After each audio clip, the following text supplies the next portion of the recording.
Hello guys, Radhe Radhe, Jai Shri Krishna to all. This is Ruby Tyagi. We warmly welcome everyone to the Sadhana Viz Academy platform. I'm good and I hope you are also doing very well. Let's begin. Today's topic is Parliament. आज का हमारा topic है संसद।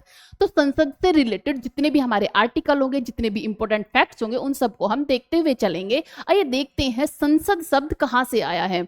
तो संसद शब्द हमारा आया है फ्रांस से।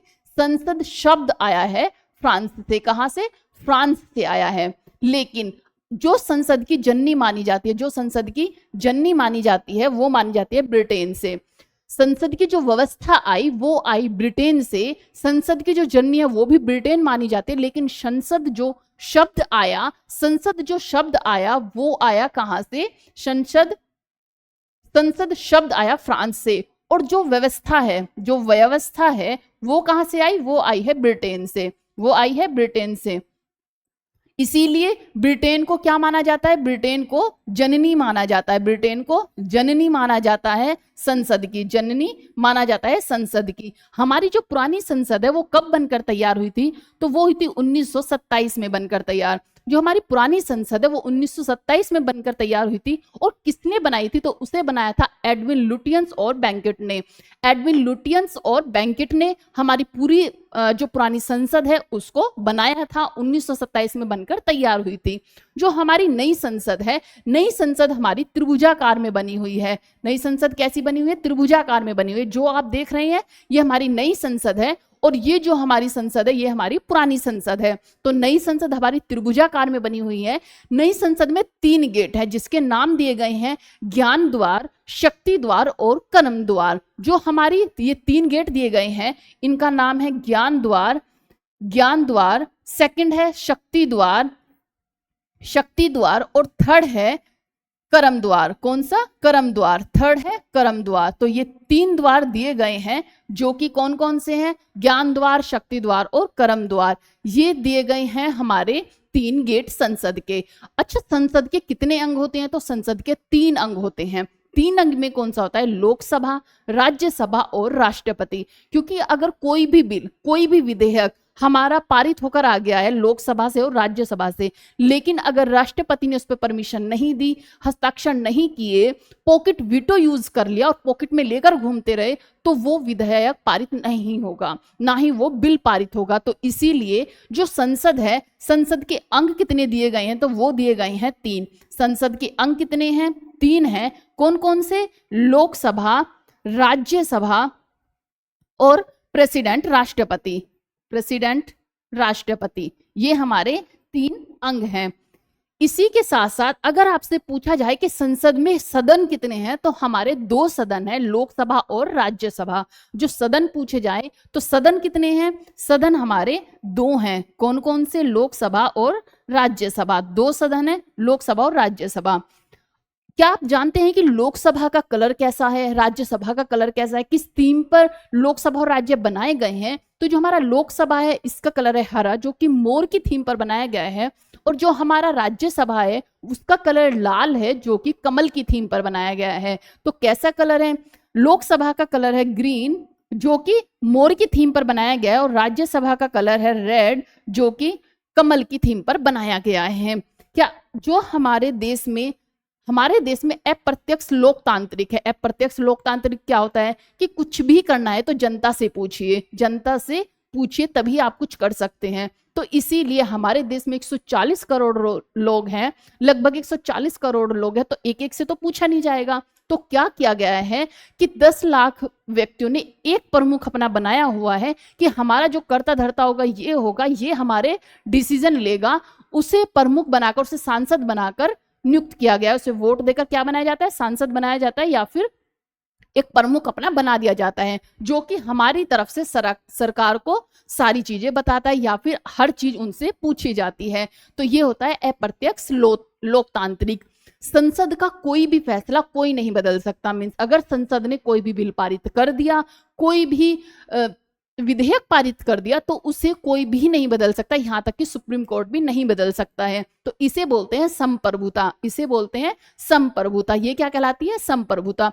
सुप्रीम कोर्ट की जो न्याय के लिए है, अगर न्याय का पक्ष देखा जाए तो न्याय के पक्ष के लिए जो संप्रभुता है वो सुप्रीम कोर्ट के पास है, कि सुप्रीम कोर्ट के फैसले को कोई भी बदल नहीं सकता है। लेकिन संसद की जो हमारे देश की संप्रभुता है वो संसद के पास है। तो क्या है, संसद के पास है। संसद सबसे शक्तिशाली है, सबसे शक्तिशाली जगह है जहां पर कोई भी विधेयक, कुछ भी बिल अगर पारित कर दिया जाए तो उसे नहीं बदला जाएगा। जैसे आपने देखा होगा लॉकडाउन में मोदी जी ने 2020 में क्या किया था कि किसानों के लिए एक बिल पारित किया था, जिस पर क्या गया था, काफी बवाल भी उठा था। और उसमें क्या हुआ था, किसानों ने आंदोलन भी किया, लंबे टाइम तक आंदोलन चलता रहा।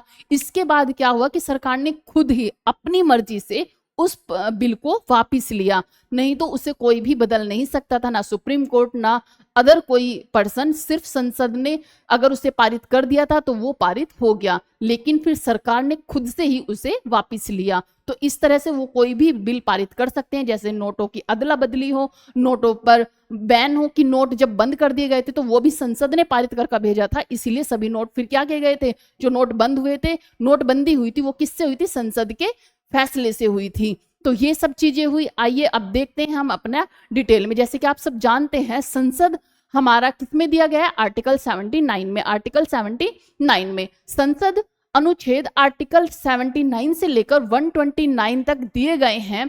आर्टिकल 79 क्या कहता है कि संसद की रचना होगी, कॉन्स्टिट्यूशन ऑफ पार्लियामेंट होगा, मतलब भारत में संसद होगी जिसमें 3 घटक हैं, राष्ट्रपति, राज्यसभा और लोकसभा। 3 घटक है, कितने, 3 घटक है, राष्ट्रपति, लोकसभा और राज्यसभा। क्या आप जानते हैं संसद शब्द कहां से आया?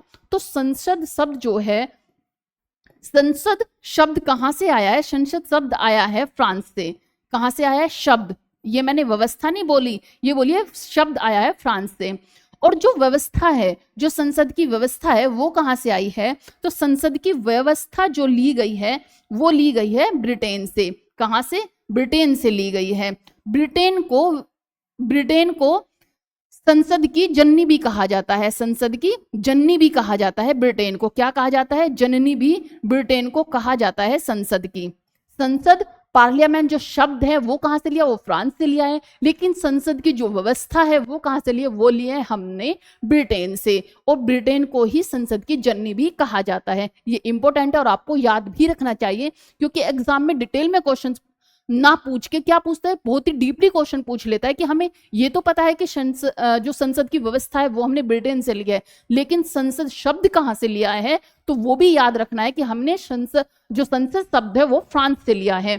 नेक्स्ट देखते हैं, खास बात क्या है कि संसद केवल 2 सदन नहीं, राष्ट्रपति, संसद में 2 सदन होते हैं, राष्ट्रपति उसका हिस्सा होते हैं। सदन अगर पूछे तो 2 होते हैं, लेकिन राष्ट्रपति अगर इंक्लूड हो जाए तो वो उसके घटक होते हैं, अंग होते हैं, उसका हिस्सा है, क्योंकि किसी बिल पर अंतिम अधिकार उनकी स्वीकृति से ही तय किया जाता है, स्वीकृति से ही तय किया जाता है। नेक्स्ट देखते हैं, ये है हमारी राज्यसभा। क्या है? ये हमारी राज्यसभा है।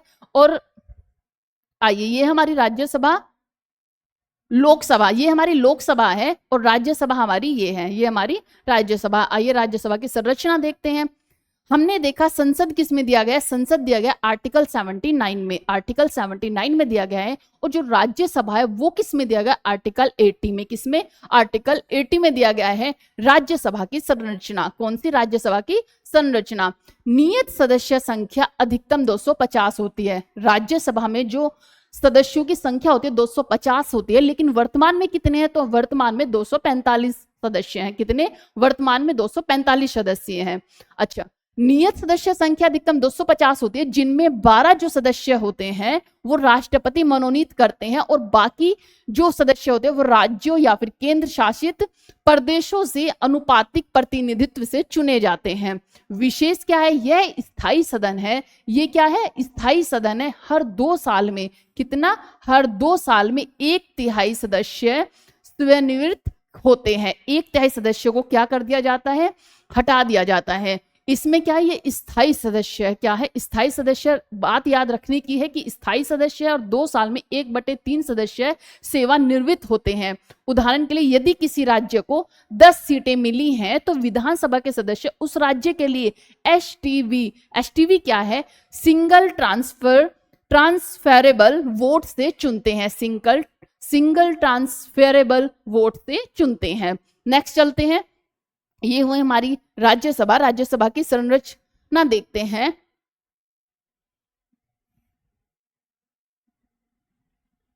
ओके, राज्यसभा की संरचना ये हमने देख ही लिया है। राज्यसभा अनुच्छेद 82 देखते हैं। हमने 79 में देखा संसद, 80 में देखा राज्यसभा की संरचना, और अब देखते हैं 82 में क्या दिया गया है। 82 में दिया गया है जनगणना के बाद पुनर्सीमन। क्या है? हर जनगणना के बाद निर्वाचन क्षेत्रों का पुनर्सीमन किया जाता है ताकि जनसंख्या के अनुसार प्रतिनिधित्व सुधारे।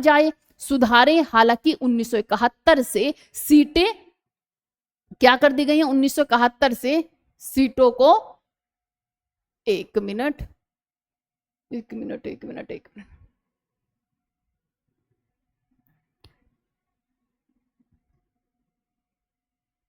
यहाँ पे नहीं दिया गया कि 1971 से क्या सीटों को क्या किया गया था कि सेलेक्ट किया गया था कि इतनी सीट यहां से होंगी। आगे देखते हैं, नेक्स्ट होगा 83 आर्टिकल। 83 में क्या दिया गया? सदनों की अवधि कितनी होगी। जो आर्टिकल है उसमें सदनों की अवधि कितनी होगी, तो ये देखेंगे 83 में सदनों की अवधि कितनी होगी। मतलब लोकसभा 5 वर्ष की अवधि के लिए होती है, और जो जबकि राज्यसभा है वो स्थायी होती है, 2 साल के लिए होती है। फिर से देखिए, जो लोकसभा के सदस्यों की जो कार्यकाल होता है वो होता है 5 वर्ष की अवधि के लिए। जो राज्यसभा है उनके 2 साल में 1/3 क्या होते हैं? रिटायर कर दिए जाते हैं। मतलब कि 5 साल की अवधि के लिए होती है, द्वारा भंग हो सकती है, जबकि राज्यसभा स्थायी होती है, हर 2 साल में 1/3 लोग रिटायर होते हैं। 84 में क्या दिया गया है? 84 में दिया गया सदस्यता की योग्यता। सदस्यता की योग्यता क्या है? भारत का नागरिक होना, लोकसभा के लिए 25 वर्ष की आयु होना, राज्यसभा के लिए 30 वर्ष की आयु होना, अन्य शर्तें संसद द्वारा निर्धारित की जा सकती हैं। 83 आर्टिकल में यहाँ पे मिस हो गया है। 83 आर्टिकल में क्या है? 81 में लोकसभा की संरचना दी गई है। 81 में लोकसभा की संरचना दी गई है। हमारा क्या था? 79 में क्या था? 79 में थी हमारी सदन, 80 में थे राज्यसभा, 81 में लोकसभा, और 82 में जनगणना के बाद पुनर्सीमन, 83 में सदनों की अवधि, और 84 में दी गई सदस्यता की योग्यता। सदस्यता की योग्यता क्या होगी कि लोकसभा का अगर सदस्य होगा तो लोकसभा का सदस्य की आयु होगी 25 वर्ष, और राज्यसभा के सदस्य की होगी 30 वर्ष। कितनी? 30 वर्ष। नेक्स्ट चलते हैं 86 पर। 84 हुआ, 86 राष्ट्रपति का संबोधन और संदेश, right of president to address and send messages. Addresses and send messages क्या है, इसके बारे में देखते हैं। राष्ट्रपति दोनों सदनों को संदेश भेज सकते हैं और संयुक्त सत्र में संबोधित कर सकते हैं। चुनाव के बाद पहली बार हर वर्ष की शुरुआत में राष्ट्रपति स्पेशल एड्रेस देते हैं। अनुच्छेद 86 में क्या हुआ कि राष्ट्रपति का संबोधन और संदेश होगा। वो क्या कर सकते हैं कि दोनों सदनों को संदेश भेज सकते हैं और संयुक्त सत्र बुला सकते हैं। 87 में क्या दिया हुआ गया है? विशेष अभिभाषण। मतलब राष्ट्रपति पहले सत्र नए लोकसभा के गठन के बाद और प्रत्येक वर्ष के पहले सत्र में दोनों सदनों को विशेष अभिभाषण देते हैं। क्या होता है कि जब लोकसभा की पहली बैठक होती है, पहला गठन होता है, जब नई लोकसभा बनाई जाती है और उसका गठन होता है, तो उसमें क्या होते हैं? राष्ट्रपति अपना भाषण देते हैं, अभिभाषण देते हैं। तो वो विशेष सदन होता है, तो दोनों सदनों को विशेष अभिभाषण देते हैं। आर्टिकल 88 में क्या होगा? आर्टिकल 88 में होगा मंत्रियों एवं अटॉर्नी जनरल के अधिकार। मतलब क्या है? वे सदनों में बोल सकते हैं और भाग ले सकते हैं। जो मंत्री हैं, अटॉर्नी जनरल है, वो सदन में भाग भी ले सकते हैं और बोल भी सकते हैं, पर यदि वे सदन के सदस्य नहीं हैं तो वो वोट नहीं दे सकते हैं। जो मंत्री होते हैं या अटॉर्नी जनरल होते हैं वो सदन में बोल भी सकते हैं, अपने विचार रख सकते हैं, लेकिन अगर वो सदस्य नहीं है, वहां के सदस्य नहीं है, तो वो वोट नहीं कर सकते हैं, वो वोट नहीं कर सकते हैं। चलते हैं आगे। ये है लोकसभा। मैंने पहले आपको दिखाई थी राज्यसभा, और ये क्या है? ये है लोकसभा। नेक्स्ट चलते हैं। राज्यसभा के अध्यक्ष और उपाध्यक्ष कौन कौन होते हैं? 89 आर्टिकल 89 में दिया गया राज्य के अध्यक्ष और उपाध्यक्ष। जैसे कि आप अभी जानते हैं कि अभी हाल ही में धनखड़ जी ने अपना इस्तीफा दिया है, रिजाइन दिया है, तो वो क्या थे, वो राज्यसभा के अध्यक्ष थे, राज्यसभा के अध्यक्ष थे। तो जो राज्यसभा के अध्यक्ष होते हैं वो उपराष्ट्रपति होते हैं। कौन होते हैं? उपराष्ट्रपति होते हैं। उपराष्ट्रपति राज्यसभा के अध्यक्ष होते हैं। राज्यसभा अपने भीतर से उपाध्यक्ष चुनती है। अनुच्छेद 90 में कहा गया है उपाध्यक्ष के पद का त्याग, अवकाश और हटाना। इसका मतलब क्या है? उपाध्यक्ष अपने पद को त्याग सकते हैं या किसी कारण से पद से हटाए जा सकते हैं, जैसे कि सदन की मंजूरी हो, जैसे कि सदन की मंजूरी हो। अनुच्छेद 91 में क्या दिया गया है कि अध्यक्ष की अनुपस्थिति में कार्य, मतलब है कि यदि राज्यसभा के अध्यक्ष उपराष्ट्रपति अनुपस्थित हो या पद रिक्त हो तो उस टाइम पर अन्य व्यक्ति उनके कर्तव्यों का निर्वहन कर सकता है, उनके जो कर्तव्यों उन्हें निर्वहन कर सकता है। जैसे इस टाइम पर अभी धनखड़ जी नहीं है तो अदर कोई भी जो उपाध्यक्ष होगा वो राज्यसभा की कार्रवाई को संभालेगा। नेक्स्ट देखते हैं, ये है धनखड़ जी जिन्होंने अभी रिजाइन दिया है। आते हैं आर्टिकल 92 पर। अध्यक्ष और उपाध्यक्ष पर हटाने का प्रस्ताव होने पर अधिनायक, जब उनके खिलाफ हटाने का प्रस्ताव सदन में चल रहा हो तो वे बैठक की अध्यक्षता नहीं कर सकते हैं। अगर उन पर किसी वजह से हटाने की बातें चल रही हो, उनके खिलाफ कोई कार्रवाई की जा रही हो, तो वो उस टाइम पर सदन में कोई भी कार्रवाई नहीं, सदन में अपनी कोई भी बैठक नहीं ले सकते हैं, मतलब कि सदन में बैठ नहीं सकते हैं। आइए देखते हैं क्या है। जब उनके खिलाफ हटाने का प्रस्ताव सदन में चल रहा हो तो वे बैठक की अध्यक्षता नहीं कर सकते हैं। आर्टिकल 93 क्या कहता है? लोकसभा के अध्यक्ष और उपाध्यक्ष, मतलब लोकसभा को जैसे ही हो सके 2 सदस्य चुनने चाहिए, एक स्पीकर होना चाहिए और एक उपाध्यक्ष होना चाहिए, एक स्पीकर और एक उपाध्यक्ष। राज्यसभा में क्या है कि अध्यक्ष होंगे, ठीक है, उनके खिलाफ अगर प्रस्ताव सदन में हो तो वह अध्यक्षता नहीं करेंगे। लेकिन इसमें क्या है, 83 में लोकसभा में क्या है कि लोकसभा में एक स्पीकर होना चाहिए और एक उपाध्यक्ष होना चाहिए, यह उनकी आंतरिक स्वायत्तता है। आर्टिकल 94 में क्या कहा है? स्पीकर, डिप्टी स्पीकर का त्याग, अवकाश, हटाना। तो मतलब यदि वे लोकसभा के सदस्य नहीं हैं तो वो पद से स्वतः खाली हो जाता है, वह लिखित रूप से त्याग पत्र दे सकते हैं। सदन विशेष बहुमत से उन्हें हटाया जा सकता है। सदन की बहुमत से, सदन की पूरी अगर वहां पे बहुमत हो जाए तो उन्हें हटाया जा सकता है उस पद से। आइए देखते हैं लोकसभा स्पीकर लिस्ट। लोकसभा कौन के जो स्पीकर है वो अभी कौन है? वो है ओम बिरला जी। कौन है? ओम बिरला जी। और ये हैं पहले जो स्पीकर रह चुके हैं। जैसे कि आप जानते हैं मीरा कुमारी जो कि पहली महिला स्पीकर थी, जो पहली महिला स्पीकर बनी थी, तो वो कौन थी? मीरा कुमारी। आइए देखते हैं नेक्स्ट न्यूज हमारी आर्टिकल 95 पर। स्पीकर के अभाव में कर्तव्य, तो क्या है? स्पीकर अनुपस्थित हो तो उपाध्यक्ष या अन्य नियुक्त सदस्य उनके कर्तव्यों को निभा सकता है। अनुच्छेद 96 क्या कहता है कि स्पीकर जो है, स्पीकर पर प्रस्ताव के समय अध्यक्षता से वर्जन, जब उनके खिलाफ हटाने का प्रस्ताव पर विचाराधीन हो तो वे सभा में अध्यक्षता नहीं कर सकते। यही राज्यसभा के अध्यक्ष के लिए थी, यही लोकसभा अध्यक्ष के लिए है कि वो अध्यक्षता नहीं कर सकते हैं लोकसभा के लिए। आर्टिकल 97 क्या कहता है? अध्यक्ष, उपाध्यक्ष तथा स्पीकर, उपाध्यक्ष के वेतन क्या होंगे? तो संसद अपने उपाध्यक्ष, अध्यक्ष, स्पीकर की आदि के वेतन भत्तों का प्रावधान कर सकती है। यह कर सकते संसद अपने स्वयं के कार्यकर्ताओं को संवैधानिक ढंग से भुगतान कैसे सुनिश्चित करती है? ये कौन डिसाइड करता है? संसद करती है। कौन? संसद करती है। नेक्स्ट चलेंगे। नेक्स्ट है 98 आर्टिकल, संसद का सचिवालय। 98 में क्या है? संसद का सचिवालय।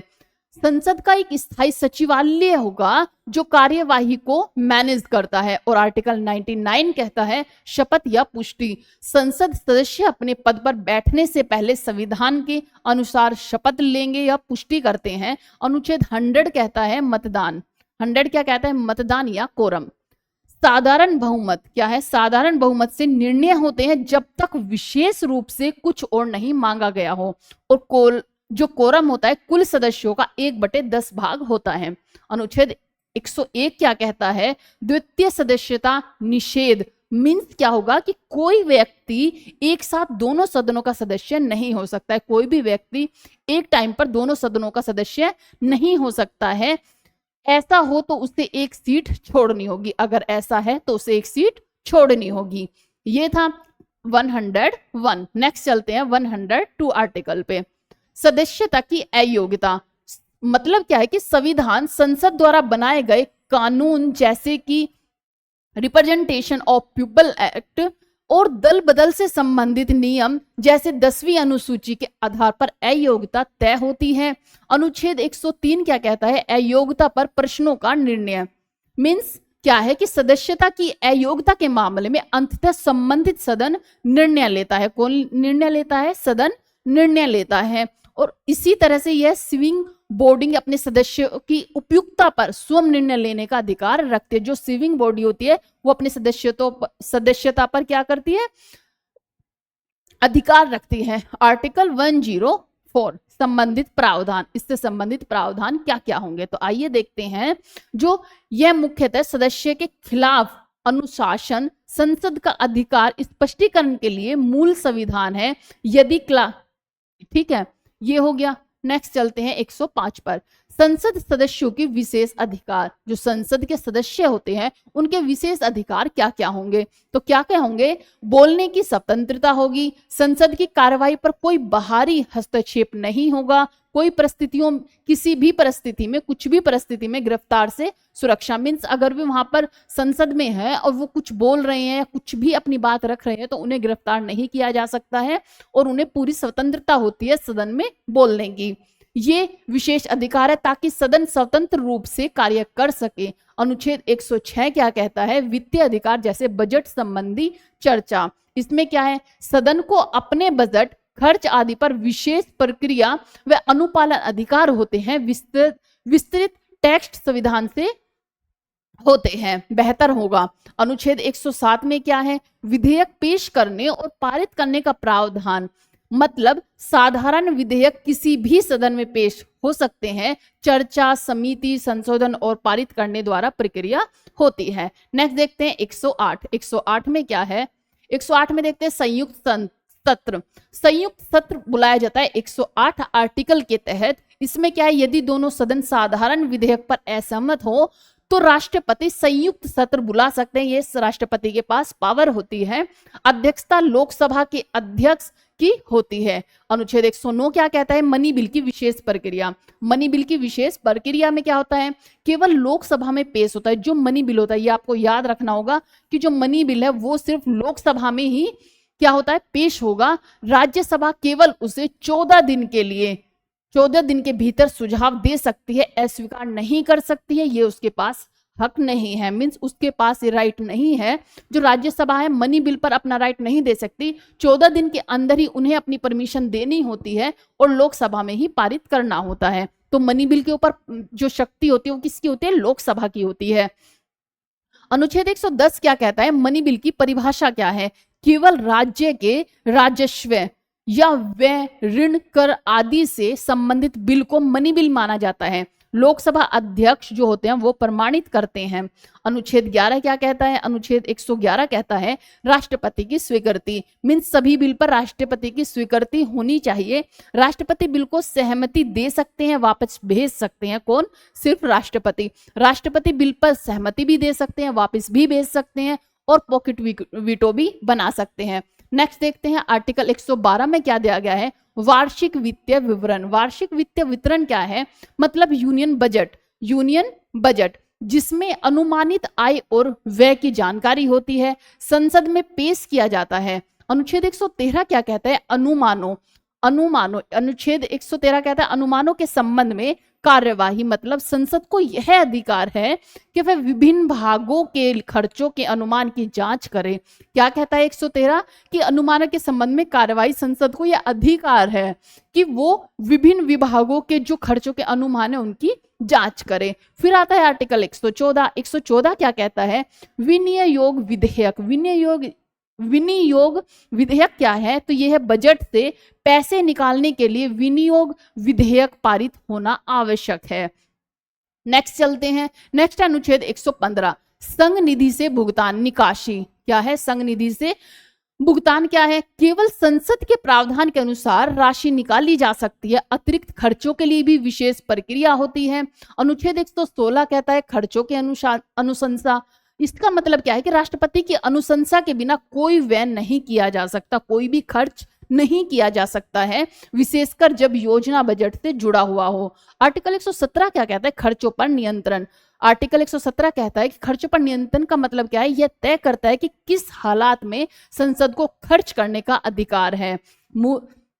अनुच्छेद 118 क्या कहता है? कार्यप्रणाली के नियम। क्या है कार्यप्रणाली के नियम? तो ये है प्रत्येक सदन अपने संचालन के लिए नियम बनाता है, जैसे चर्चा का क्रम, समिति, वोटिंग प्रक्रिया आदि। ये क्या है? ये है अनुच्छेद हुए हमारे 118। चलते हैं 119 पर। आर्टिकल 119। आर्टिकल 119 क्या कहता है? संसद में बोलने पर प्रतिबंध या सूचना। यह तय करता है कि संसद में किन विषयों पर चर्चा की जाने पर किसी तीसरे पक्ष के बारे में प्रतिबंध हो सकते हैं, जैसे कि न्यायालय में चल रहे मामलों का प्रभाव आदि। अधिक सटीक शब्दावली संविधान क्या है? जैसे कि न्यायालय में चल रहे मामलों का प्रावधान आदि। फिर अनुच्छेद 120 के बारे में क्या है? भाषाएं, शब्दावली, अभिव्यक्ति का प्रयोग। इसका मतलब क्या है कि संसद की जो कार्यवाही की भाषा है तथा व्यवहार शब्दावली से संबंधित प्रावधान है वो आधिकारिक भाषाएं और अनुदान होंगे। आर्टिकल 121 क्या कहता है? आर्टिकल 121 कहता है संसद की कार्यवाही को न्यायालय में चुनौती देने से रोक सकते हैं। मीन्स क्या है? संसद की कार्यवाही को न्यायालय में चुनौती देने से रोक सकते हैं। मीन्स क्या है इसका? कि संसद की जो कार्यवाही है, संसद की कार्यवाही को अदालतों में चुनौती नहीं दी जा सकती। इसका उद्देश्य विधायिका की स्वतंत्रता रखना है। मीन्स ऐसा नहीं कि संसद के किसी भी कार्य को चुनौती दी जा सके और उसे न्यायालय में लेकर जाया जा सके, तो ये पॉसिबल नहीं है। संसद की किसी भी बात की, किसी संसद की कार्रवाई को चुनौती नहीं दी जा सकती। नेक्स्ट और लास्ट आर्टिकल है हमारा अनुच्छेद 124, संसद की प्रक्रिया पर न्यायालय का अधिकार। मतलब है कि संसद प्रक्रिया को अदालत नहीं जांच सकती, केवल सदन स्वयं शक्ति रखता है, केवल सदन स्वयं शक्ति रखता है। ये थे हमारे संसद से रिलेटेड आर्टिकल। जितना होगा, जितनी भी इंपॉर्टेंट इंफॉर्मेशन थी वो मैंने आपको सब पहले ही बताई। इसके बाद जितने भी आर्टिकल थे इससे रिलेटेड मैंने आपको बताए हैं। इन्हें आप एक दो बार और रिवाइज करेंगे तो ये आपको अच्छे से लर्न हो जाएंगे और छोटे छोटे की पॉइंट्स आप इनके बना सकते हैं जिससे कि आपको अच्छे से लर्न रहे। तो आई होप आपको ये समझ आई होगी। Thank you so much and have a good day.